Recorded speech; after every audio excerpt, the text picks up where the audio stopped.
বিরাট কোহলি মানে বিরাট কোহলি ডাইরেক্ট কথা যেটা ভাই, পুরা টিম একদিকে, বিরাট কোহলি মানে একলা একদিকে ওয়ান ম্যান আর্মির মতো তারা থাকবো। যদিও আজকে ম্যাচে তোমার পিচটা মানে সেকেন্ড ইনিংসে ডিউ ইম্প্যাক্ট একদম মানে নিয়ারলি নাই করতে গেলে চলে।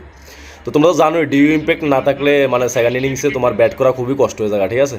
তো সেকেন্ড ইনিংসে ব্যাট করা কষ্ট হয় এরকম সিচুয়েশনে যারা ফাস্ট বোলার আছে বল তো সুইং হয়, ঠিক আছে।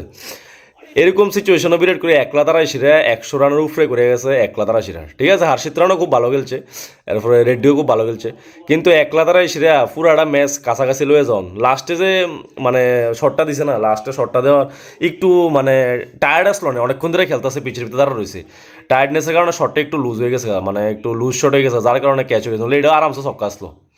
তো এডে মানে বাপ আছে না, বাপ বাপের মতোই।